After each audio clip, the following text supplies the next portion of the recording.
Ano ang tatlong tahimik na pag-uugali na sinasabi ni Padre Pio na kailangan nating alisin upang matagpuan ang tunay na kapayapaan? Ang kanyang sagot ay parehong praktikal at mapanghamon. Manatiling nakatutok at panoorin upang marinig ang kanyang karunungan.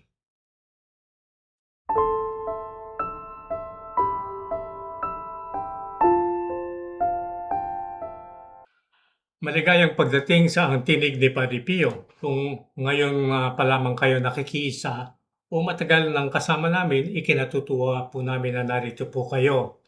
Ang kwento ngayon mula sa buhay ni Padre Pio ay maaaring magbigay inspirasyon sa inyo sa paraang hindi ninyo inaasahan. At magpatuloy na po tayo sa ating kwento ngayong araw.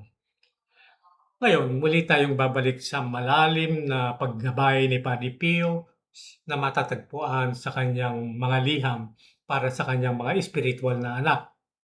Ang siping ito ay para kay Rafaelina Serase at dito ay naging napaka-practical niya. Tinukoy niya ang tatlong bagay na kailangan nating aktibong alisin kung nais nating malinang ang kapayapaan at lumago sa kabanalan. Mga banayad itong patibong na tahimik na sumisira sa buhay espiritual. At nagsimula si Padre Pio, sabi niya, una sa lahat, kailangan mong mag-ingat na huwag makipag-away kanino man, ni huwag makipagtalo kanino man. Kung gagawin mo ito, paalam sa kapayapaan at pag-ibig.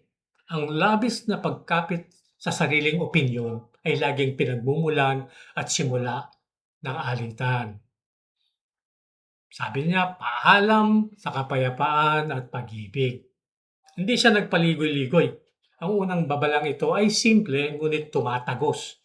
Ang pagnanais na manalo sa bawat argumento, ang matigas na pagkapit sa sariling opinyon ay madalas na ugat ng alitan. Kapag ipinaglalaban natin ang ating amor proprio, nawawala ang pag-ibig at kapayapaan. Sa ating panahon ngayon, malimit nating nakikita ito sa social media tulad ng Facebook, di po ba? Kaya maging mapanatag at umiwas sa ganitong pamamaraan. Pagkatapos nito, tinukoy ni Padre Pio ang ikalawa, isang mas panloob na bisyo. At ayon sa kanya, sinabi niya, mag-ingat din laban sa walang kabuluhang paghahangad ng papuri. Isang bisyong matatagpuan maging sa mga debotong tao. Inaakay tayo nito nang hindi natin namamalayan na magmukhang nakahihigit palagi sa iba upang makuha ang paghanga ng lahat. Binalaan ni San Pablo ang kanyang minamahal na mga taga-Pilipos nang sabihin niya, huwag kayong gumawa ng anuman dahil sa pagkamasarili o kapalaluan. Ang dakilang santong ito na puspos ng Espiritu ng Panginoon ay malinaw na nakita ang kasamaang maidudulot nito kung makapapasok ang kasuklam-suklam na bisyong ito sa kanilang mga kaluluwa. Laban sa miserableng bisyong ito na parang gamu-gamong unti-unting kumakain sa debotong kaluluwa. Sagbatahan ninyo ang inyong sarili ng paghamak sa walang kabuluhang papuri. Huwag masyadong mag-isip tungkol sa sarili. Ang mababang pagtingin sa ating sarili at ang paniwalang mas mabuti ang iba kaysa sa atin ang tanging paraan upang mailigtas natin ang ating sarili mula sa bisyong ito. Yan ang payo ni Padre Pio. Napakatuso ang walang kabuluhang paghahangad ng papuri dahil madalas itong gumagana nang hindi natin namamalayan. Ito ang banayad na pagnanais na purihin tayo dahil mabuti tayo sa halip na gumawa ng mabuti alang-alang sa Diyos. Tinatawag tayo ni Padre Pio na linangin ang isang sinadyang pagpapakumbaba bilang ating tanging depensa. Sa huli, itinuro niya ang ikatlong patibong. Sabi niya, sa wakas, kailangan din nating mag-ingat laban sa isa pang bagay na hindi gaanong mapanganib. Kailangan nating magbantay laban sa pagbibigay prioridad sa kung ano ang kapaki-pakinabang para sa atin kaysa makabubuti sa iba. Ang pagnanais na unahin ang sariling kapakinabangan kaysa sa iba ay palaging humahantong sa pagsira sa magandang bigkis ng pag-ibig. Isang bigkis na dapat laging nagbubuklod sa mga Kristiyanong kaluluwa, sapagkat ang pag-iibig ayon kay San Pablo ang siyang nagbubuklod sa lahat sa ganap na pagkakaisa. Napakaama ng liham na ito. Tinutumbok ni Padre Pio ang nakatagong sulok ng puso, katigasan ng ulo, kapalaluan, at pagkamasarili. Maaaring tila maliit lamang ang mga ito, ngunit ipinakita niya kung paano nila tahimik na winawasak ang kapayapaan, pagkakaisa, at pag-ibig. Kaya paano tayo tutugon?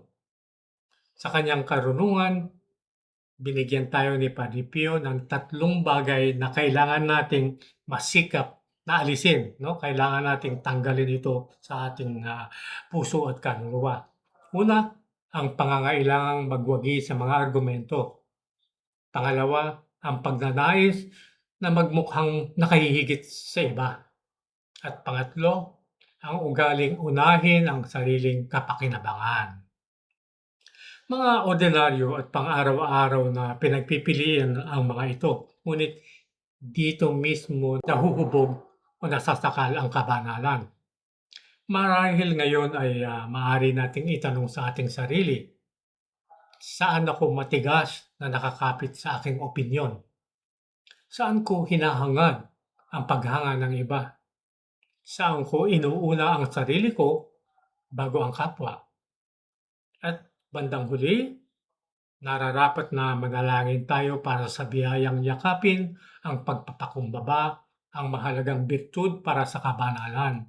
Iyan ang payo ni Padre Pio upang huwag mahulog sa 3 patibong na inilalatag ng demonyo sa ating landas araw-araw. Kaya nararapat nating laging maging mapagmasid.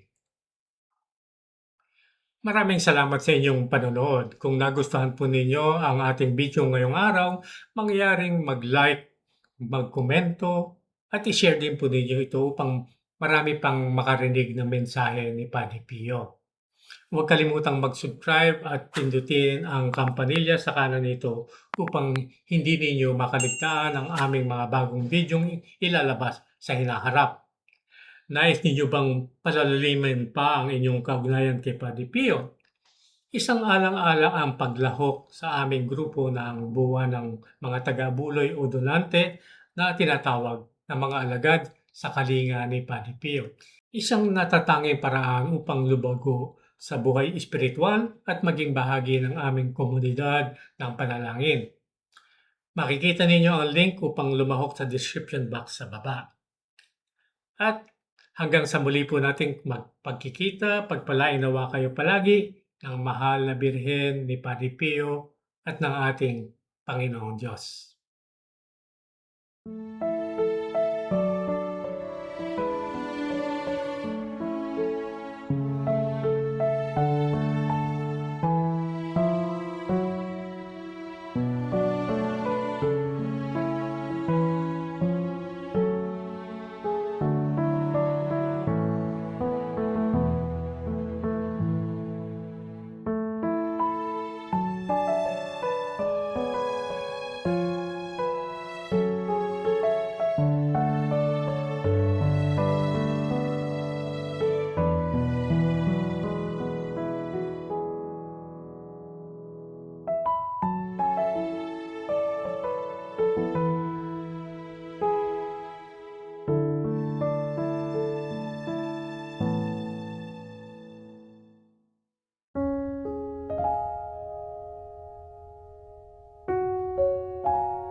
In nome del Padre, del Figliolo e dello Spirito Santo, e così sia. Sia lodato Gesù e Maria, e